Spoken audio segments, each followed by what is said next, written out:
अनुष्ठित है निष्ठ नर्सिंग एवं विज्ञान छात्र छात्री द्वारा विज्ञान सचेतनता शोभा। पूर्वतन प्रधानमंत्री स्वर्गत अटल बिहारी वाजपेयी स्लोगान थिला जय विज्ञान जय किसान। सही उक्ति को सफल करने को जाई रविवार दिन विज्ञान चेतना मंच पक्षर निष्ठ कॉलेज नर्सिंग युक्त 2 विज्ञान युक्त 3 विज्ञान छात्र छात्री मान द्वारा एक विज्ञान सचेतनता शोभा अनुष्ठित हो जाए। इंडिया मार्च फॉर विज्ञान 2025 शोभा थिला। प्रोफेसर रमेश चंद्र नायक एवं विश्व रेकर्ड करथिबा अग्निडेणा विज्ञान पत्रिकार संपादक तथा अध्यापक डॉक्टर पंकज कुमार जेना एही कार्यक्रम रे अतिथि भावे जोगदे सचेतनता शोभा को शुभारंभ करने सहित लोक माने किपरि अंधविश्वास दूरे जाई किपरि वास्तव कथा जानि परिबे, विज्ञान रो जैविक व्यवहार तथा विज्ञान हितिक चिंताधारा रहिले और सरकार विज्ञान विभाग पई आउ टिके अधिक अर्थराशि रखिले आम भारत एक विकसित देश रे परिणत होई परिबो बोली सेमाने कहिथिले। विज्ञान ही सबुर जनक। साइंस बिना आम एक्चुअली जमी धर्म बिना आम अंध, साइंस बिना भी आम छोटा हो माने साइंस बिना किसी कार्यक्रम करहबनी। तेणु आमर पूर्वतन प्रधानमंत्री अटल बिहारी वाजपेयी कहते जय विज्ञान जय किसान। विज्ञान एमती हवा दरकार जो विज्ञान की रोषे घरे माँ बुझे, शोपटे बुझे, रिक्शा चलाउवा लोकटे बुझे, बिलरे काम करुवा लोकटे बुझे, समस्ते बुझीपारे सेटा हूँ विज्ञान।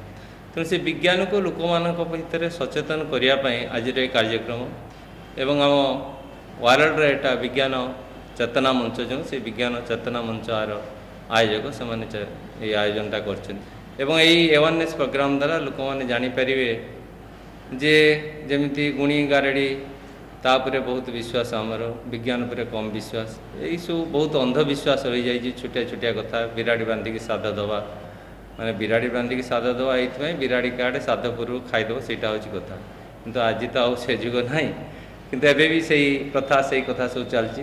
तेणु यही सब जिनस को लोकों पाखे पहुँचापी सचेतन करने रैलीटे हो विशेषकर विज्ञान आमर सरकार टिके आउ टिके अधिक बजेट रखिले विज्ञान जदि डेवलपमेंट हो पाता साइंस जो कंट्री जिते जापान कहतु, जर्मन कहतु, अमेरिका कहतु, चाइना कहतु, रूसिया कहतु, से सब साइंस एंड टेक्नोलोजी बहुत आगू जाइए। They are developed. मुख्य हूँ साइंस एंड टेक्नोलोजी।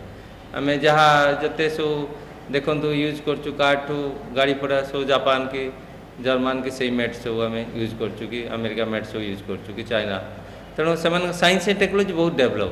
तेना आम यदि साइंस एंड टेक्नोलोजी भारत बहुत डेभलप होशार बहुत डेभलप्ड हो आम आगू जापर जो कथा आपणकर 2034 मिशन आप डॉक्टर एपीजे अब्दुल कलाम कहते जे साइंस एंड टेक्नोलोजी जो दिन इंडिया डेभलप्ड हो इंडिया से दिन गोटे डेभलप्ड कंट्री हो डेभलपिंग कंट्री हो डेभलप्ड कंट्री हो। तेणु से जो आशा विश्वास थिला डॉक्टर कलाम जो साइंस एंड टेक्नोलोजी की नहीं कि ऑल वर्ल्ड लेवल रेकग्नाइज कर जो ब्रह्मोस कि आप अग्नि भग्नि मिसाइल बाहर करते जहाँपाई आम आज ऑपरेशन सिंदूर भी सक्सेस हेलु। देखूँ निज ज्ञान कौशल बल भारत आज सक्सेस हो पार्टी साइंटिस्ट मानी साइंस रिसर्च एंड डेवलपमेंट होता बोली सेमती साइंस एंड रिसर्च जदि अधिक पैसा रही पारता साइंस एंड टेक्नोलोजी यदि अधिक पैसा विनियोग हो पारता आमर जो ओडिशा विज्ञान एकाडेमी अच्छी ताकू भी जदि आउ टिके प्रगतिशील करा जाय पारंता तार जो सब जहाँ जहाँ मैगजीन ताकू यदि टिके एडभांस करा जाय पारंता ताहले निश्चित आगामी दिन में ओडिशा एक प्रगतिशील राज्य होगा सहित भारत एक प्रगतिशील देश हो पारिबो। ए रैली बैरामनगर स्थित निष्ठ कॉलेज परिसर बाहरी सहर परिक्रमा करने सहित अनुष्ठान छात्र छात्री माने विभिन्न सचेतनता स्लोगान देवा सह प्लाक कार्ड प्रदर्शन करी लोक मानको सचेतन कराइतिले।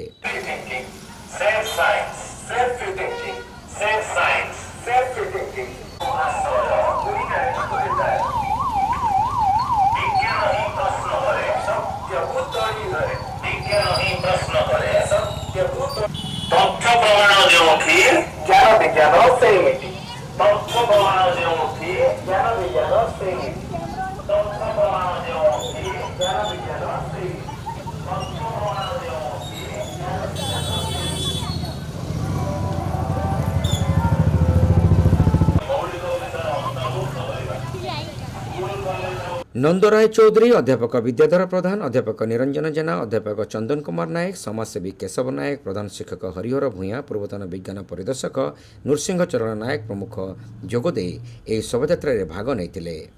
ଶେଷରେ ସଦାଶିବ ଜେନା ସମସ୍ତଙ୍କୁ ଧନ୍ୟବାଦ ଅର୍ପଣ କରିଥିଲେ।